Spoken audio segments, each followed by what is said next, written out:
Dan mungkin pas di saat dia koma dulunya, yang tadi loh, yang tadi cerita ini, saya mau ngobrol sama orang tuanya, takutnya orang tua kan nggak percaya Nggak gitu percaya. kan secara medis kan dia koma, jadi kan harusnya kan dibawa ke rumah sakit, kan nggak berani buat ngomong sampai akhirnya anak itu meninggal gitu. Ya itu merasa bersalahnya itu di situ gitu loh, kenapa nggak ngomong pada saat dia tuh masih koma gitu. Berarti dia posisinya itu memang udah di dua alam gitu istilahnya, antara dia balik ke dunia nyata seperti ini dan ke dunia lain gitu. Wow, alam sih semua nggak tahu sih. Ya. Iya.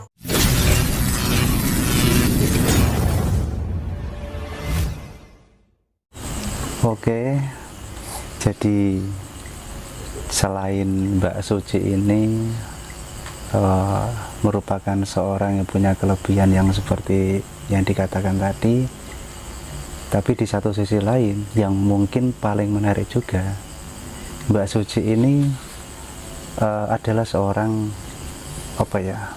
penikmat alam seperti itu.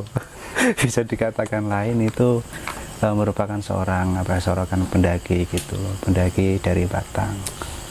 Ini zaman dulu atau zaman sekarang, Mbak?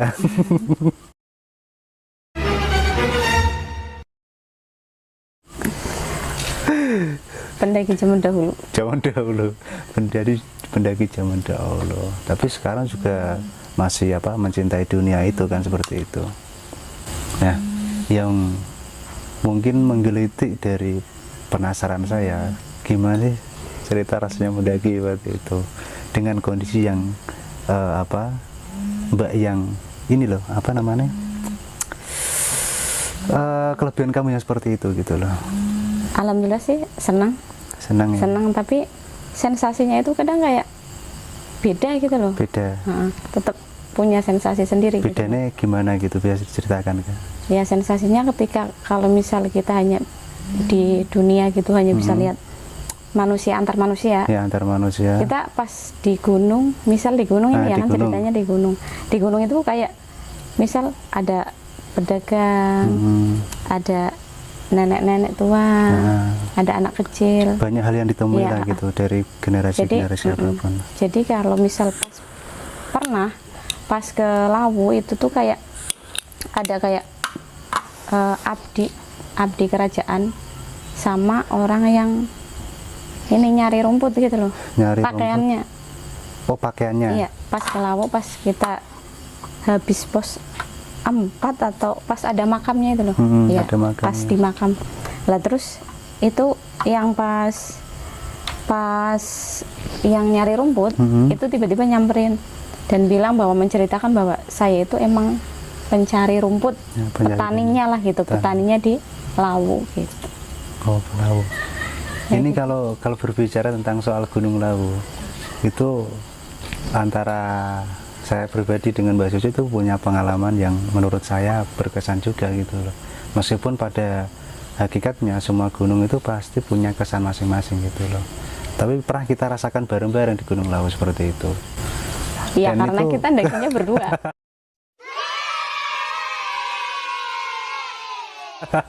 Enggak tau, di Lawu enggak, berempat, yang naik ke atas berempat kan? Nah, berempat kan awalnya 8 orang kalau nggak salah dulu itu kan 8 orang, perempuan 4, laki-laki 4 kan gitu loh. Gimana sebelum berangkat gimana? Ya, karena yang menurut menarik saya itu kan bukan keterbatasan, tapi emang dulu udah prepare banget, dan bahkan itu kan setelah KKN kan gitu loh, masa-masa free-nya kita gitu loh, udah selesai semua mata kuliah gitu, waktu kuliah dulu gitu, dan itu terlaksana dan terjadi di bulan Maret kalau nggak salah ya. Iya Maret gitu. Gimana awal-awalnya?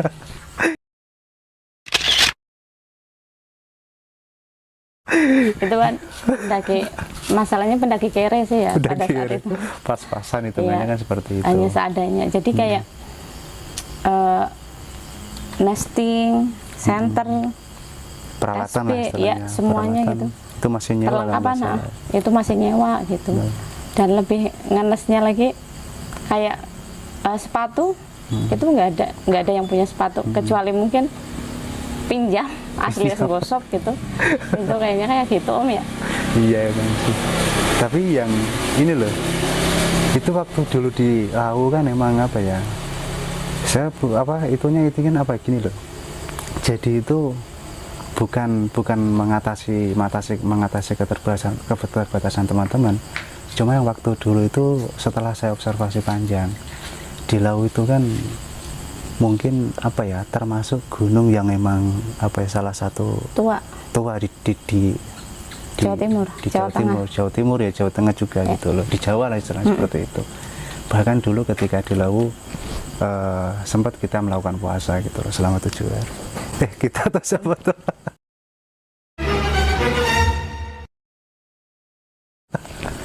Cuma Om Zen puasa 7 hari gitu, dan di balik itu semua, di balik dari 8 orang teman-teman itu semua, Mbak Suci punya kisah sendiri gitu loh, yang menurut saya sebelumnya saya belum tahu dan akhirnya tahu gitu loh, yang katanya sampai ke ngalian itu gimana? Iya, yang itu kayaknya itu nggak di Lawu. Yang di Lawu kayaknya jadi, yang sempat katanya datengin itu. Soalnya terlalu sering banyak didatengin sih. Banyak yang apel, jadi kayak sedikit-sedikit kayak lupa-lupa ingat gitu. Yang itu kalau nggak salah dulu itu Mbak Suci pernah cerita bahwa dulu itu kalau nggak salah Gunung Lawu itu ada 3, bukan 3 kerajaan ya, 3 istilahnya yang apa ya, kategorinya penguasa seperti itu ya, 3 penguasa, iya. Yang 2 itu datang ke tempat Mbak Suci gitu, di kediamannya di Ngalian, Semarang Barat gitu loh. Gimana ceritanya itu? Apa petua-petuanya, nasihat apa gitu loh yang terjadi waktu itu gitu? Soalnya pas di Lawu itu setelah saya ketemu di makam, ketemu sama yang ngarit, yang itu yang pencari rumput, itu kayak sempet di sebelah kiri kan ada gua gede tuh. Ada gua itu yang bukan gua gede sih, kayak gundukan lah ini. Gundukan Mas ya, gundukan. Nah itu di situ tuh kayak ada. Ini lewat Cemoro Sewu ya, Cemoro Sewu maksudnya. Kayak ada macannya gede gitu loh. Lah terus macan gede itu bilang, kamu mau apa gitu? Kamu mau apa, cari tahu tentang saya gitu? Ya. Lah saya bilang tuh dalam hati, saya nggak ingin cari tahu tentang Anda, cuman secara tidak langsung saya melihat Anda gitu. Ya udah, terus dia bilang, iya saya adalah tunggangan raja gitu. Tunggangan raja. Seperti itu.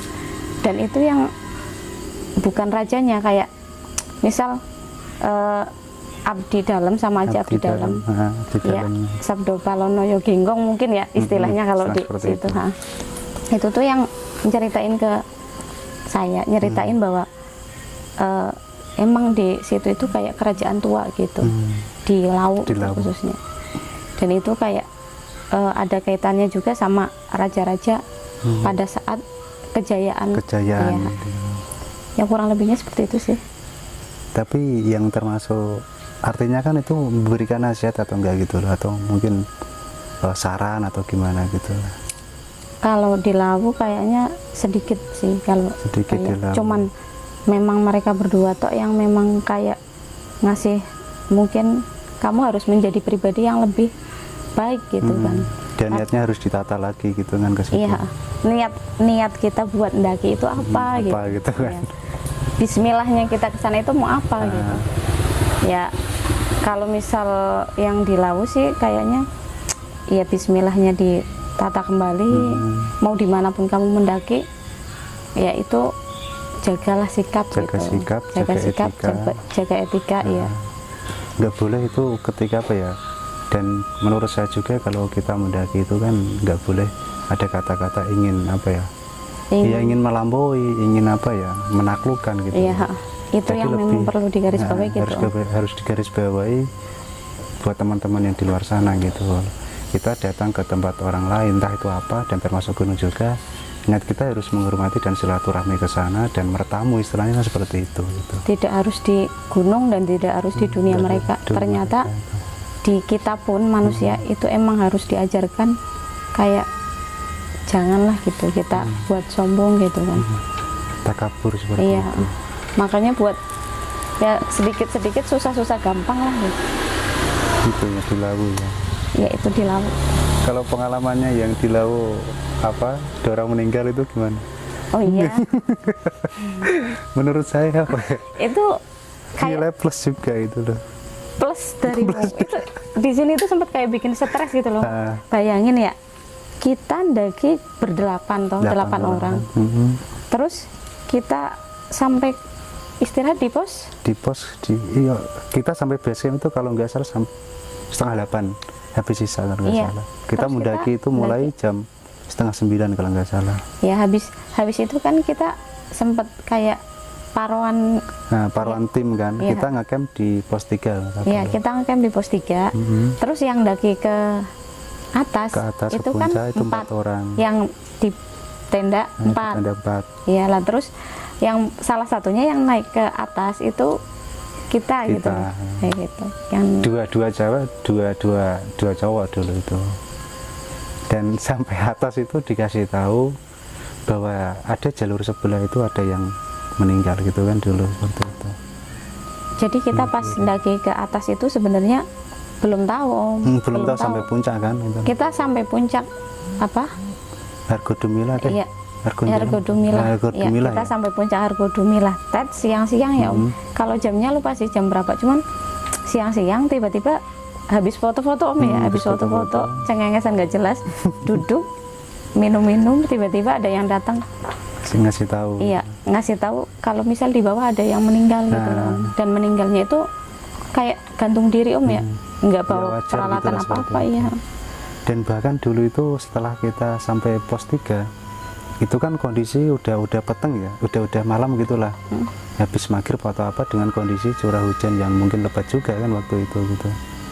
Jadi setelah pos 3 nuansa apa ya, nuansa kita ketika kita berangkat sama pulang itu agak beda gitu. Iya, pas pulang itu sempat bikin kayak aku bakal hidup lagi nggak ya, ya, karena pas pulang itu kan hujan gede Om, hujan lebat banget.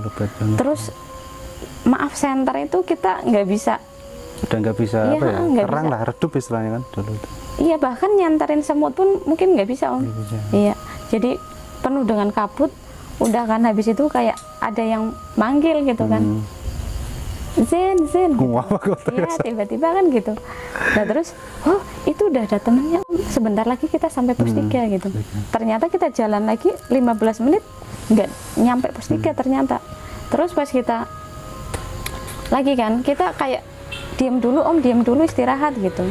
Yang satu kayak Mbak Fitri. Nah, yang itu kan nggak berani kan? Nggak berani. Apa bener sih kita bisa selamat nggak ya, kita bisa selamat nggak ya gitu. Jadi kayak udah pikiran kita pada saat itu kacau banget, serius. Kayak kacaunya itu kayak tenda udah nggak kelihatan, senter udah nggak punya, baterainya habis ya maksudnya ya. Iya kayak gitu, kayak ya Allah kita tuh gimana Om, kita gimana masa kita mau diem di sini gitu. Padahal hari udah mulai kayak habis maghrib Om ya. Habis maghrib sampai situ.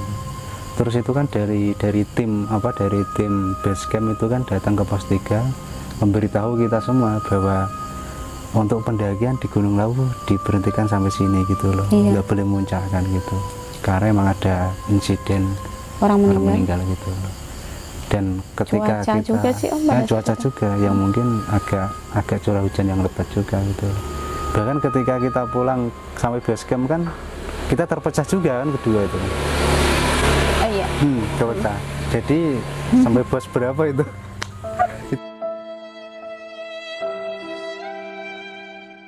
Itu kalau nggak salah itu pos 2 itu. Jadi kita itu mecah dua tim. Yang satu itu 6 orang. Dan bahkan yang teman satu kita yang cowok itu kan bau menyan dia loh. Saiful. Iya. Nah, dulu itu jadi salah satu teman kita itu ada yang namanya Saiful, orang anak Prodedi itu kan, teman kita kuliah gitu loh. Jadi pas ketika dia turun tuh mencium bau menyan gitu loh. Akhirnya kan sedangkan yang di 8 orang itu yang menurut saya emang mungkin bisa mengendalikan diri gitu loh, itu kan Mbak Suci waktu itu loh. Jadi akhirnya itu teman-teman kita suruh udah duluan akhirnya Mbak Suci kan dengan saya gitu loh, karena pada waktu itu saya mengenal Mbak Suci belum terlalu dalam gitu loh, tapi ya sedikit tahu tentang kepribadian dia gitu loh. Akhirnya kan pulang 6 orang itu kan turun, kita berdua kan dulu gitu. Gimana kesannya berdua ada turun? Jujur dengan kondisi yang peteng banget itu kan, malam udah apa ya, dengan kondisi antar yang udah minim gitu loh. Iya, kesannya sih ya gimana ya, kesannya kayak marah sendiri gitu loh, kayak marah sendirinya itu karena gobloknya. Iya, gobloknya saya itu. Tas saya kan dibawa temen yang udah di depan turun kan gitu di depan. Terus yang di tas itu kan sandal saya di tas itu. Lah makanya sandal itu di tas itu, saya turun pakai sepatu kan, kaki jempol sakit toh, kaki jempol sakit, udah hanya bisa ngomong ya kok kayak gini sih, kok kayak gini sih gitu, hanya bisa ya gitu Om ya.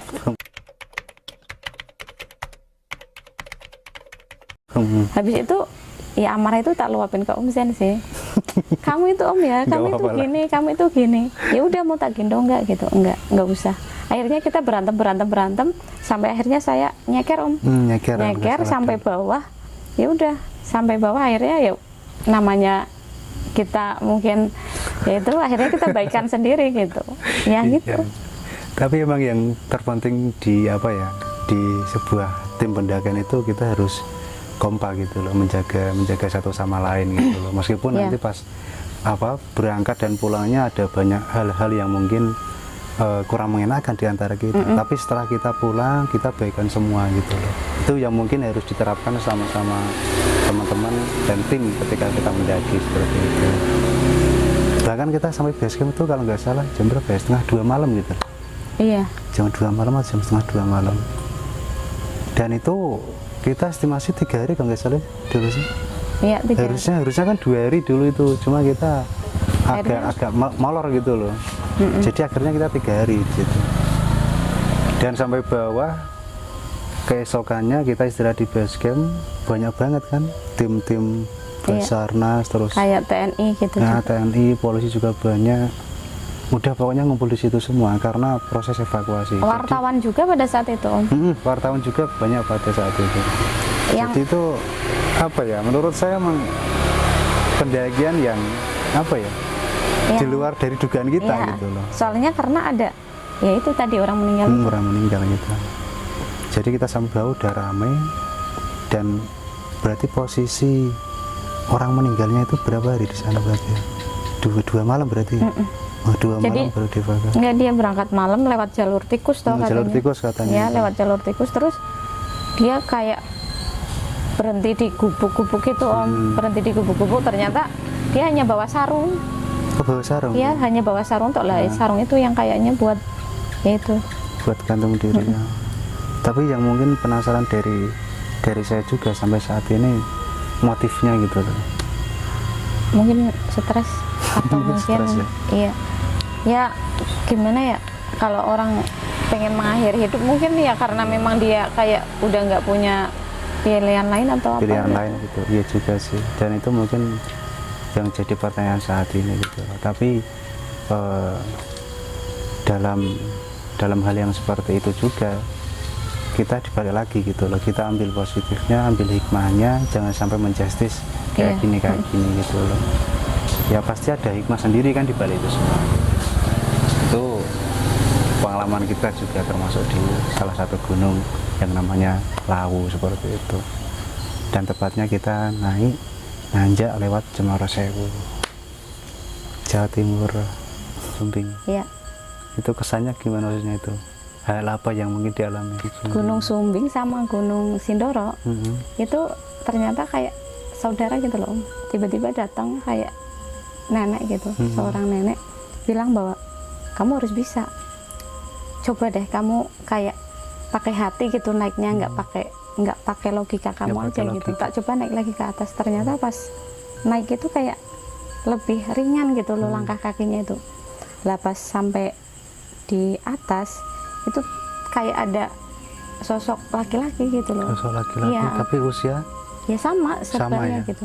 Ternyata itu antara Mbah Putri dan Mbah Kakung. Nenek tadi atau mbah tadi, kakek tadi mengikuti sampai bawah nggak gitu?